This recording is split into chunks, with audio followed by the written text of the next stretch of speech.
Hello dear students, let us go with in-text questions and exercise.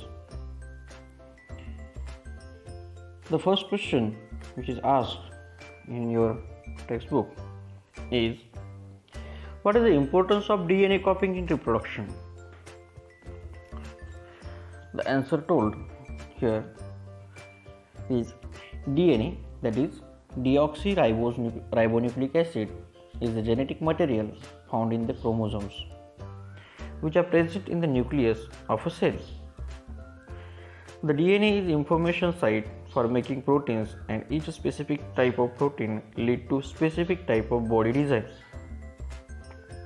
Thus, it is the DNA molecule that determines the body design of an individual. Therefore, it can be concluded that it is the DNA that gets transferred from parents to offspring and makes them look similar.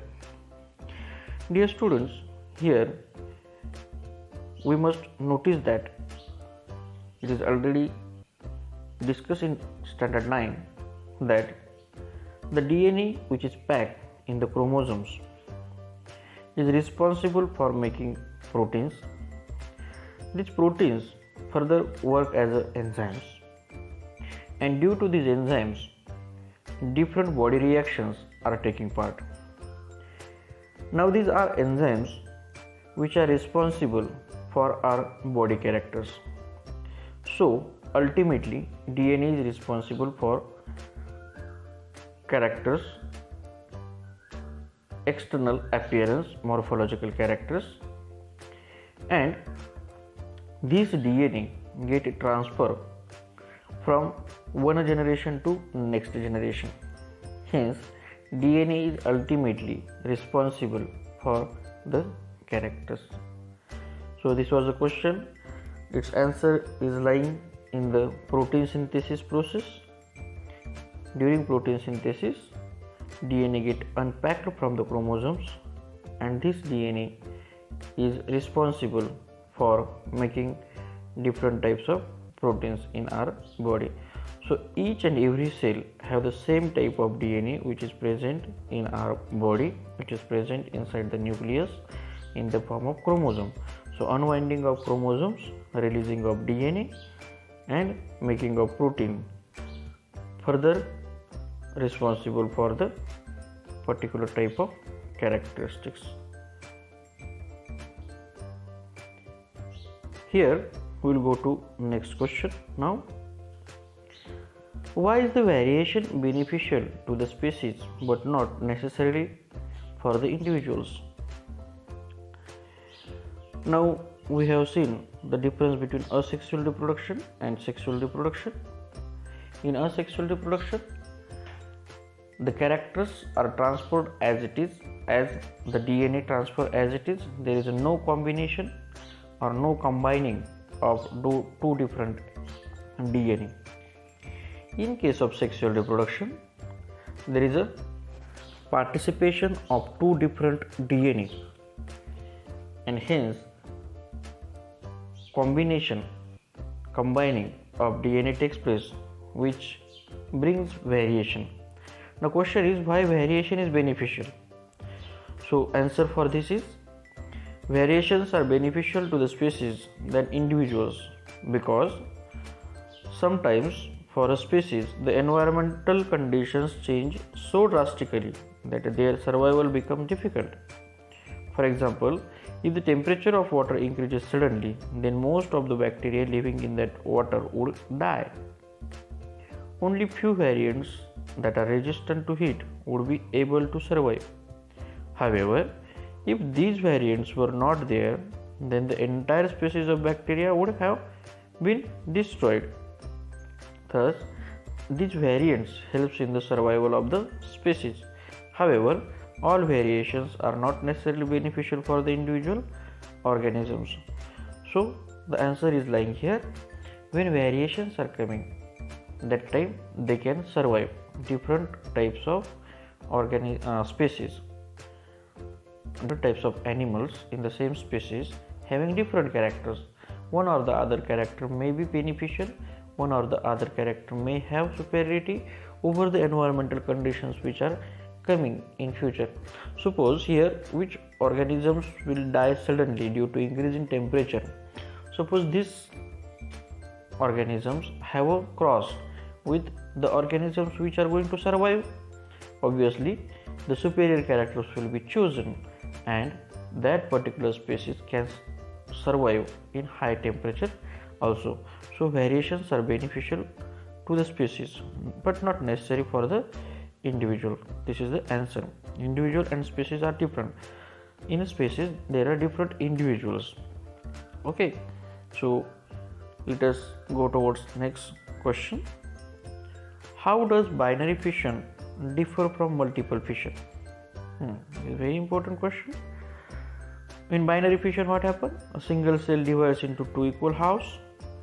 Amoeba and bacteria divide by binary fission. So here the process is shown. The only one cell is divided into two daughter cells. So nucleus divides, cytoplasm divides, and two daughter cells formation takes place. Here it is, you must notice, first nucleus divides and then cytoplasm. In case of multiple fission, a single cell divides into many daughter cells simultaneously. Amoeba and Plasmodium divides by multiple fission. So multiple fission in Plasmodium it is shown here. What happened here is different cells at a time, many cells at a time are getting divided into small cells, and then it will get burst and all these cells will be released. So this is about multiple fission. Plasmodium is example which is responsible for, which is a malarial parasite. Question 4. How will an organism be benefited if it reproduces through spores? This is again something different question. There are many advantages. If an organism reproduces through spores, advantage of spore formation is discussed here. First is large number of spores are produced in one sporangium. Number of spores in one sporangium are in lakhs, in thousands. So though some of the spores are not getting germinated, if they are not getting appropriate environmental conditions to germinate, then also number is large. Spores are distributed easily by air to far off places to avoid competition at one place. What happened in case of seeds or in case of other type of reproduction? All these seeds remain at one place, and then due to more number of plants of the same species, there is a competition amongst them. In case of spores, due to air, due to wind current, they get carried at far away places, and hence they get protected, and there is no competition between the same species. Spores are covered by thick wall to prevent dehydration under unfavorable condition. Though spore formation has taken place, sporangium has prepared spores, and there is no environmental condition or no appropriate environmental condition. So these spores are covered with thick wall, so dehydration doesn't take place, and for many days they can remain as it is. As soon as environmental condition comes, they will get germinated. Next question is, can you think of reasons why more complex organisms cannot give rise to new individuals through regeneration? So in case of regeneration, what happens? Whatever the lost part of the body is, that lost part of the body is again regenerated. So suppose head, middle body and legs are the three parts, let us consider. Then what happens? Suppose head get removed, then the remaining body, that is middle part and leg, they will form its head again. This is called as a regeneration.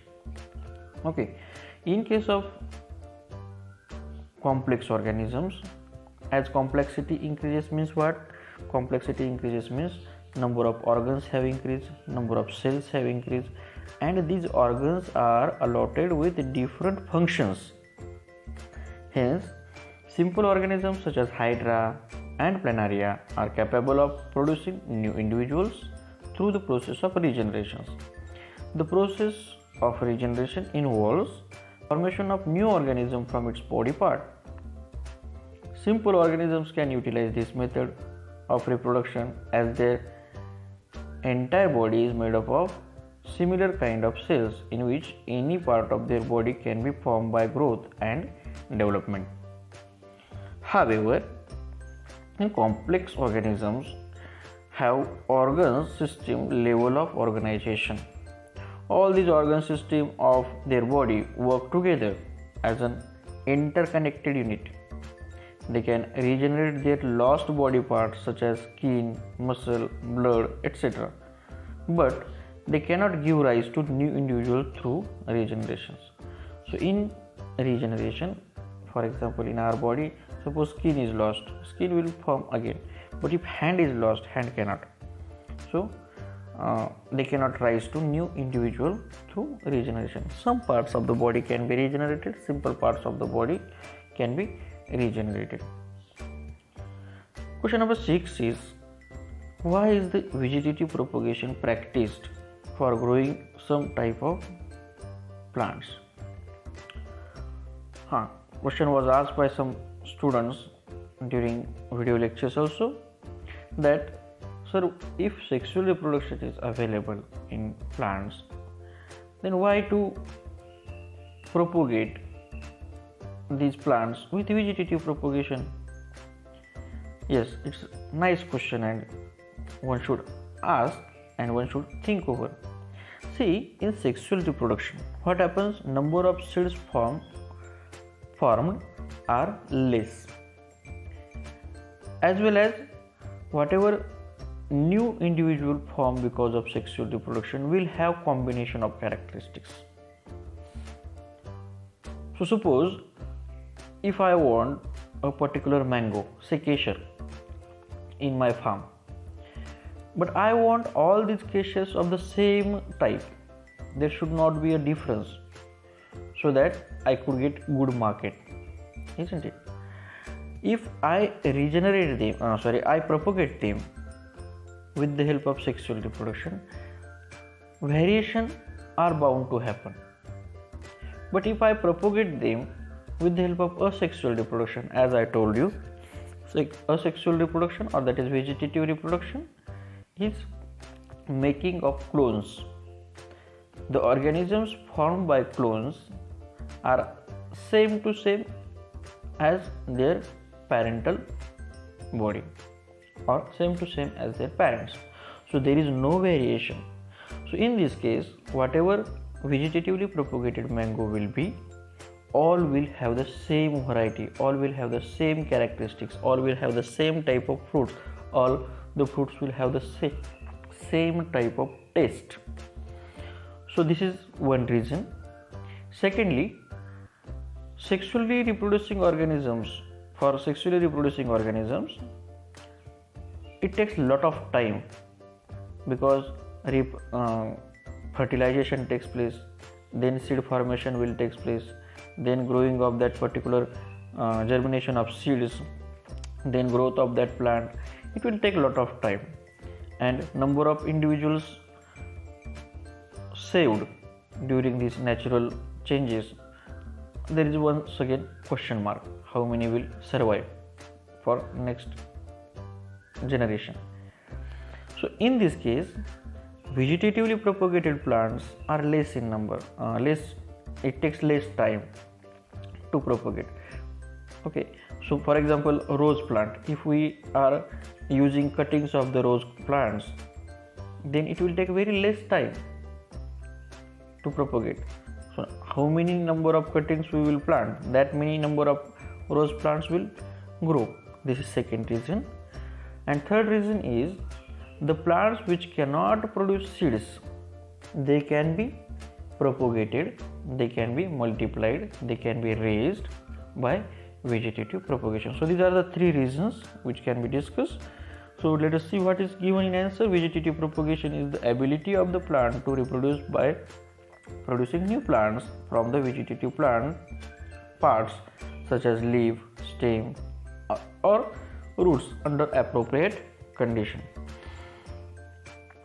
This method is the only means of reproduction for some seedless plants varieties such as banana, rose and jasmine. However, the method of reproduction is also used for agricultural processes in commercial production of same plant such as sugarcane, grapes, roses, etc. So this is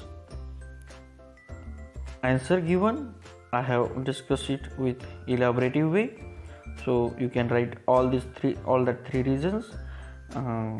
Propagation is faster, variation doesn't come for commercial plants, and the plants which cannot produce seeds, they can be propagated by this method. So these are the three reasons can be discussed. Question number 7. Why is DNA copying an essential part of the process of reproduction? Initially question first was also given, and here again that question is given. Why is DNA copying is essential part of the process of reproduction? So DNA is ultimately the reason to transfer characters from one generation to next generation. Okay, so this is the DNA which will determine the characteristics. This is the DNA which will discuss, which will show off the characteristics. This is the DNA where all the information of that individual is encoded in the form of these 4 base pairs, the sequence of 4 base pairs. Hence, this DNA copying becomes essential part of the process of reproduction. If DNA is not copied, then the characters or the information which is present in the parental body will not be copied and it will not be transferred in the next generation. So DNA copying becomes essential in reproduction process. DNA, that is deoxyribonucleic acid copying, is an essential part of reproduction as it passes genetic information from parents to offsprings. It determines the body design of an individual. The reproducing cells produce a copy of their DNA through some chemical reaction and result in 2 copies of DNA. The copying of DNA always takes place along with the creation of additional cellular structure. This process is then followed by division of cell to form 2 cells.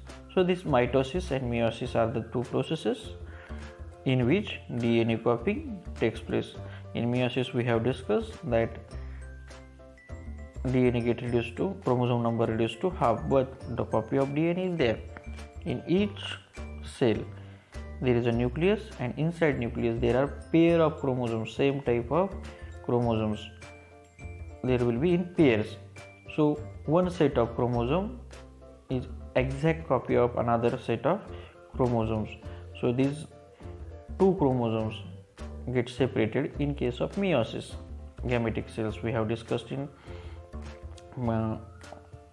last chapter. And in case of mitosis, same type of chromosomes get copied from one cell to another. When cell division takes place from one cell, formation of 2 cells takes place. That time the same kind of chromosomes are getting copied. So DNA copying become essential part as all the information is present on the DNA, deoxyribonucleic acid. Question number 8. How the process of pollination different from fertilization? Yes, so in detail I have discussed video lecture number 5. You can go through sexual reproduction in flowering plants. In that I told you about different parts of the plant, essential wholes and non-essential wholes, as well as pollination and fertilization. What is meant by pollination is transfer of pollen grains from anther to stigma. This is called as a pollination, and this process takes place with the help of some agencies like wind, like insects, like water, like human. Okay, different agencies are there which help to transfer pollen grains from anther to stigma. Whereas fertilization is union or fusion of two gametes to form zygote. So pollination is the process of transfer of pollen grain from anther to stigma. It occurs with the help of certain pollinators such as air, water, birds, or some insects. Whereas fertilization, on the other hand, is the fusion of the male and female gametes. It occurs inside the ovule and leads to the formation of zygote. So this is the difference. Little, they are the part of same process, but there is a difference. There is a distinction between pollination and fertilization. So let us stop here our video. In next video I will discuss further question number 9 onwards will be discussed.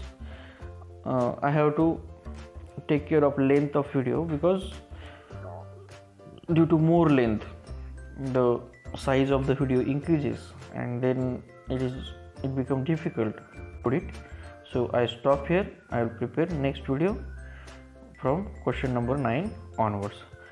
So while thinking about the question, first of all read the question carefully twice and try to understand what examiner wanted to ask so that you can prepare your answer according to examiner's mind. Have a nice day. Thank you very much.